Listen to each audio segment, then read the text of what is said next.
Hi everybody, I'm Bob Ticer, Chief of Police here in our awesome town in Prescott Valley. Today is the very first edition of Chief's Chat, and we're introducing a couple of our really great people, a couple of Prescott Valley's finest. Our intent is to showcase all the awesome work of our department to the community so you get to know a little bit more about what we do and some of our folks. So today we have some awesome guests. Today we have Sergeant Keven O'Hagan, the supervisor of our K9 unit. Welcome, Keven. Thank you, Chief. And we also have Officer Presson. Tanner here, along with his guest, which he's going to introduce here in just a minute. And we're going to talk a little bit about the K9 program. So thanks for being here, guys. We really appreciate it. You mean a lot to the community, and we're thankful to have you. Keven, maybe you could talk a little bit about what the K9 program is all about here at Prescott Valley. Absolutely. So I've been the sergeant over the K9 unit for 2 years now. In that time, we've gone kind of back and forth, but we're back to full strength. We have 4 dogs currently, all dual-purpose dogs that what that means is that they search for drugs and bad guys, is what we tell the kids at schools. So we do 2 jobs for the town. The 2 new dogs that we have right now, we just recently purchased from a vendor in South Carolina. They originally came from Holland. We have them here. We're going to be training up in Goodyear, or down in Goodyear. By the end of the year, we should be full strength and up and running. That's awesome. Yeah. So you say you get the animals down in South Carolina. Mm-hmm. How'd you go about getting them? We hosted a training last summer, or the spring, from a company called High Drive. He's a trainer, ex-handler, police officer from Florida that started his own business. So that's the way we were kind of introduced to him. We went back to his facility in South Carolina where we tested several dogs there, whittled it down to the 2 favorite dogs that we had, and brought them home in a van. It was a heck of an excursion. It was a lot of fun. Yeah, all the way experience. Across country. I bet that cost some money. It did. Yeah. Purchasing dogs, testing the whole procedure, that takes quite a bit of money. Yeah, each dog was roughly $12,000 plus the cost of the trip. Thankfully, we have a very supportive town. We have very, very supportive donors.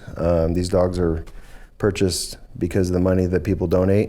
We have 2 donors that don't like their names mentioned, but have always been very constant givers of all the K9 units around the community, or the Tri-City area, including county. So they're very generous. That's so awesome. So it's great to know that we have community members here that want to be behind the scenes to purchase these animals to support our community, and that's what they did in this case. They did. Both animals. Every dog that we have has been purchased by these donors. That's really cool. Yeah. That's great. So we got a really awesome looking animal right here.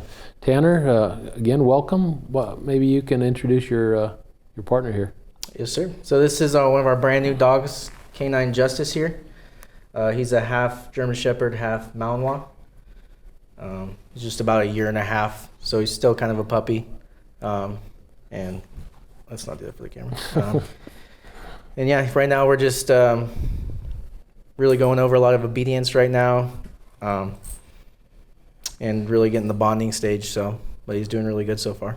Right. So when you say bonding stage, what do you mean by that? Just spending a lot of time together, getting close with each other, forming that bond. Since we're not just my family dog as well, but also he's my partner, at work. So just trying to spend as much time as I can with him to form a strong bond. Right. So Justice lives in your own home. Yes, sir. With your family. Mm-hmm. How does this animal differentiate between being a family dog and then when you go to work? How's that work out? So pretty much just let him relax when he's at home. Just know that that's his downtime and everything. He has a nice kennel out, and he also is good with our family at home, with my daughter and wife and everything like that. But he knows when I go to work that he's gonna have fun, so he gets excited. He wants to go to the car, and he knows that's his fun time, and when he comes home, he knows that's relaxed time. So he sees you putting on the uniform, his disposition changes a little bit at the house when he sees you getting the vest and getting ready to go? Yeah, so he gets real excited. Yeah. Start putting it on, he starts wagging his tail, he wants to go to the door. He'll just, as soon as I open up, if he's inside, if he's in his crate, I open up the crate and he goes straight to the door of my patrol car. Ready to go to work. Mm-hmm. So is it almost like a game for one of our K9 animals when they're out there working? Can you tell us a little bit about that? Is there some reward? How's that work? How do they enjoy themselves? Yeah, so right now, since he's not certified yet, so he's not doing a lot of the fun stuff, sniffing out drugs and helping us apprehend criminals. But so right now I try to make it fun for him by just going over obedience, but I have a reward, a ball or his tug. So after he does something, I give him his reward, and so that makes it fun for him. I throw the ball for him, and so he knows it's fun to go to work and get to do that. That's great. That's really cool. So you're fairly new to the police department here. Came over from the sheriff's office, which we're grateful for that.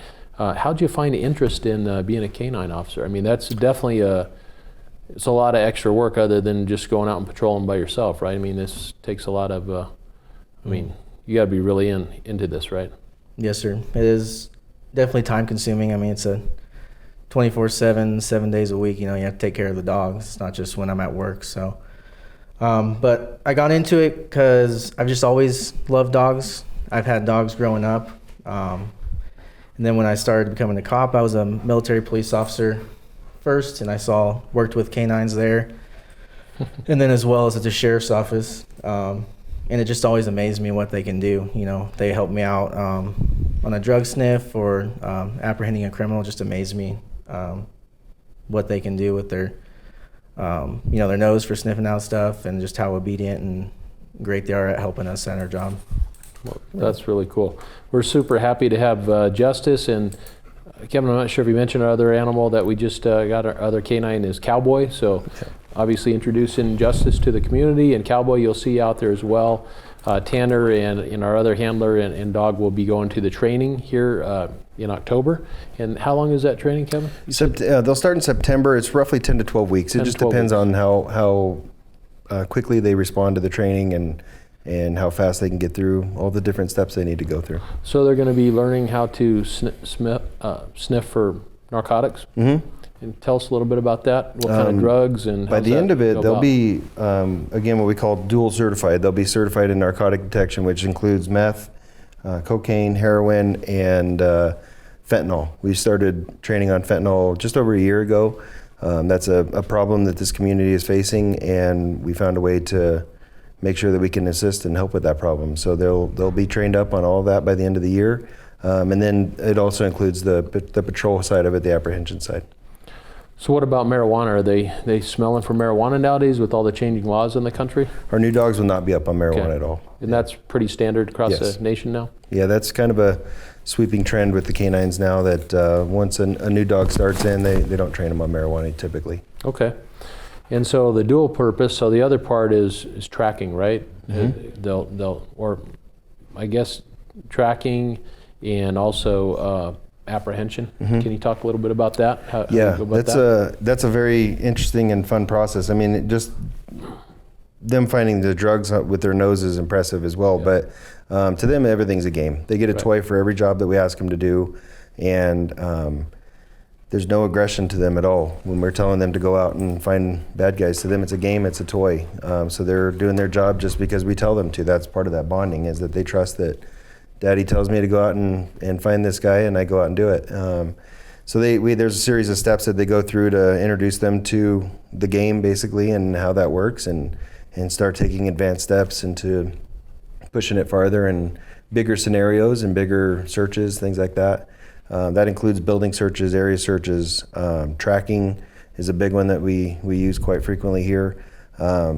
Evidence detection, we can have them search a certain area to help us locate evidence. Funny story, we've even had them help officers locate missing keys. Officers lose their keys. We'll have them go out there and search and do an article search and find them. It's pretty impressive.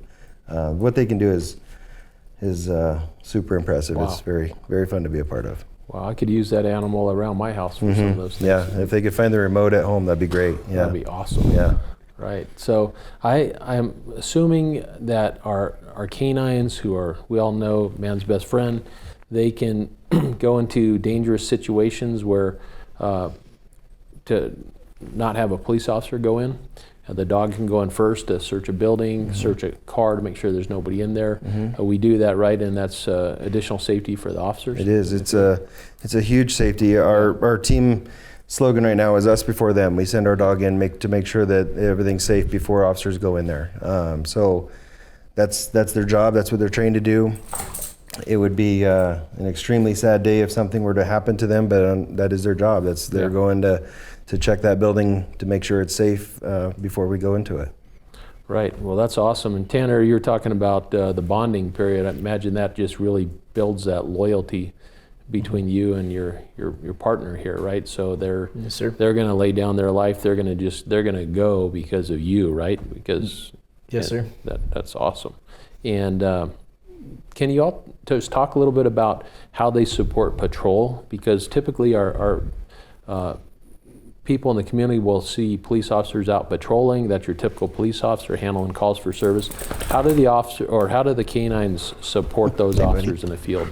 Right now, there's only 2 right now working the road. Until Officer Krieger and Officer Presson are trained and hitting the road for us, we'll have a set schedule. But as it stands right now, we're not associated with patrol squads, but we're working patrol. So we're there responding to emergency calls, any kind of traffic stop that needs a drug dog. Our officers are also very proactive. If there's somebody that needs to get stopped that we have information on, things like that, they can work their own cases. So we kind of do it all right now. We're a part of anything. The other beauty of it too is that we're not associated with staffing. We're not assigned to calls. So if another agency has an issue come up that needs us, we get to break and go to that. We work very well with our agencies surrounding us, and it's a great opportunity to help each other out. That's really cool. So when these animals are out in the field, obviously there's so many animal lovers in our community, myself included. Obviously, you can see this dog knows who the police chief is, and other than Tanner, maybe I'm her or his favorite police officer, right? It comes with being the chief, which is pretty cool. So what can the community expect when they see you out patrolling and they see Justice out there and they're like, boy, I want to go pet Justice. I want to hang out with you guys. I want to see you. How do they approach you? Tell us a little bit about that, because we want the community to know that this is their dog too. And I know people want to pet Justice. How would they go about doing that? Well, I'll answer it for Tanner just real quick, because he hasn't had the experience yet of having that happen.